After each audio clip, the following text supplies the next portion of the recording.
the Delesio Seaboard. Once called the Eastbury Reserve, this stretch of coastal land was renamed after the last Guild War. Its namesake, Saul Delesio, was the founder of the White Mantle and is thought by many to be the savior of Crida. Welcome back to the Let's Play, everybody. It's pretty early in the morning, but I wanted to go ahead and get this episode out. I just want to start out this episode by saying that I love the name Saul. I really enjoyed the show Better Call Saul on Netflix, and this particular NPC's character arc is so well written in the Guild Wars universe. The White Mantle and the Outpost here make reference to him as the organization's founder, who delivered them from possible destruction, as both Orr and Ascalon fell to the char. Saul even gets a special separate mission pack as DLC to further elaborate on his backstory in Guild Wars 1. It makes another appearance in the sequel. Check it out if you're a Guild Wars 2 player. After reaching Lion's Arch and ensuring that the refugees are settled in, our attention now turns to lending more assistance to the White Mantle in dealing with the undead threat ravaging the countryside in Crida.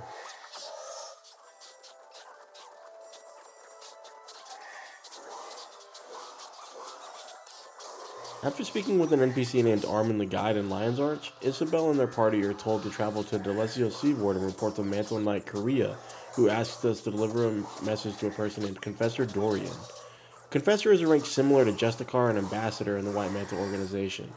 The Confessor is off to the west of the outpost at the Temple of Tolerance in the town of Hakewood. This is a rather short mission, and even with the bonus, it is pretty straightforward. Start the mission out by defeating several packs of undead before reaching the village of Hakewood and saving some of the townspeople there. An NPC named Benji McCalla asks you to retrieve an offering to Melandru from one of the settlements abandoned in the retreat from the undead incursion. You'll need to pick up this offering and travel to another end of the swamp and drop it at a pedestal. You can't drop this item or it will break and you'll have to start over. So make sure you feel confident that you can deliver the package without needing to drop it. Especially if you're a melee class, because remember, your skills are going to be locked. In terms of mobs, you're going to see skeleton sorcerers and mesmers return in this mission, but also monks. These monks need to be interrupted so that they don't heal. There are no other particularly difficult mobs in this mission. To get to the offering, go through the gate behind the village. You're going to have to battle through several packs of undead here, so watch out for the skeleton sorcerers and the skeleton mesmers. There's also going to be an environmental effect with the swamp, so you want to watch out for the condition damage. And as you can see, elevation is going to play a role here as well. Almost lost half my party here. I had to back up a little bit, be a little bit more conservative, but eventually I made it to the offering. You can actually already see the pedestal across the swamp, but it's impassable. We actually have to go through the rest of the map to get to that area. I'm sure you've noticed by now that as you're fighting mobs, occasionally there's an icon that materializes above their health bar. This indicates that they're casting a spell. If you have interrupt skills, this is when you want to use them to great advantage. None of the NPC henchmen have these skills yet, so you're going to have to rely on your own skill bar to do this work.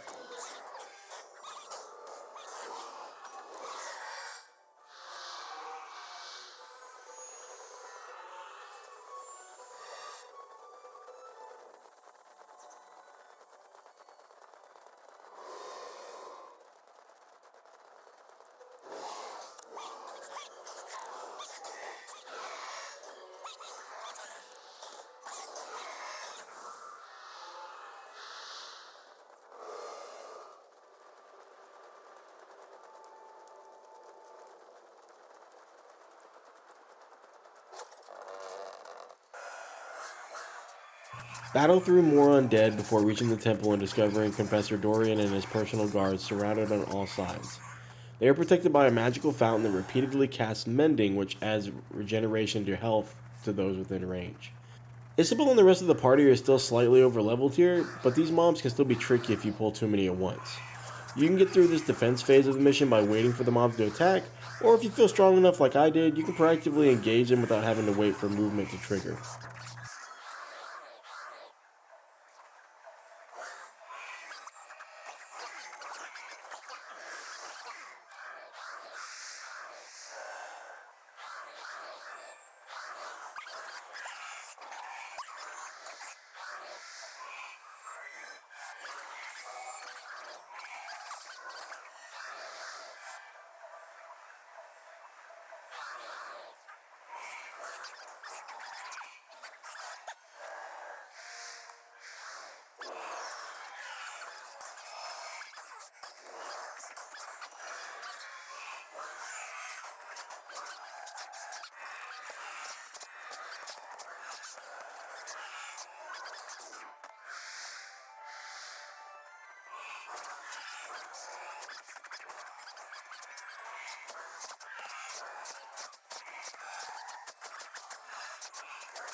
After saving Dorian and his guards, he asks you to go retrieve the Scepter of Orr from a White Mantle scribe named Dinas, who is found southwest of the temple in a small settlement.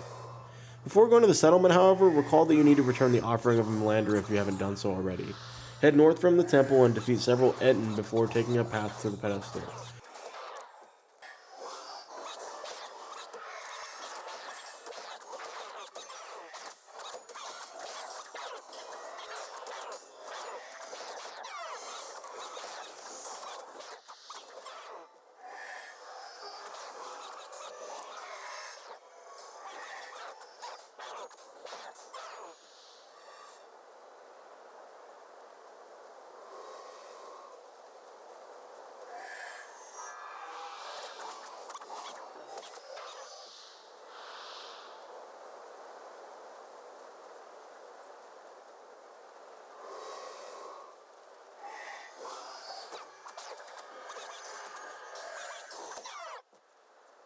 There are 2 Oakheart mobs that you'll need to dispatch before placing the offering.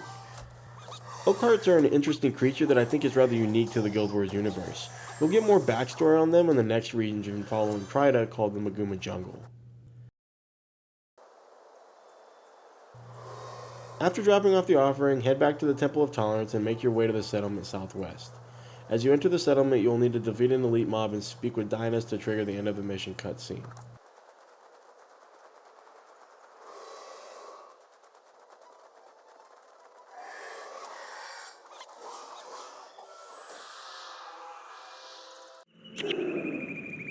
I know who you are.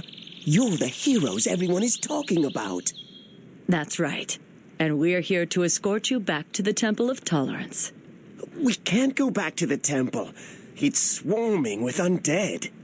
That's already been taken care of. The temple is safe again.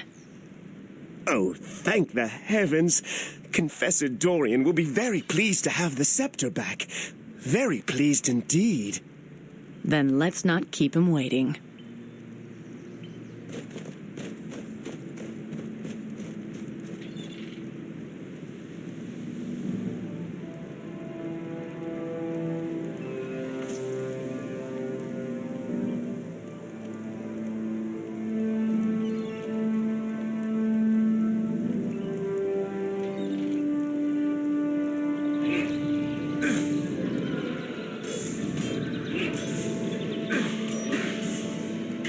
Step forward.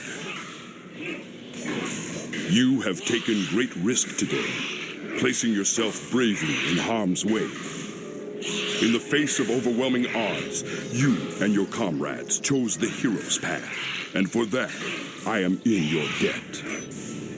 For your service to the White Mantle, it is my great pleasure to induct you into our organization and bestow upon you the title of Knight of the Mantle.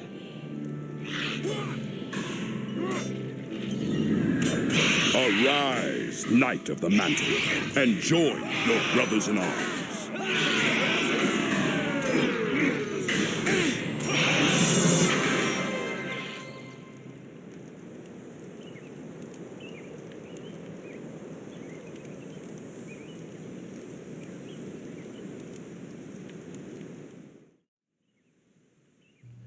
Alright guys, another mission in the books. That went pretty quickly. Things are moving pretty quickly in the storyline too. We helped the White Mantle retrieve the Scepter of Orr and are now officially a member of the organization as well. Next time we will learn more about the White Mantle's intentions and explore more parts of Crida and a region called the Divinity Coast. I'll see you guys next time.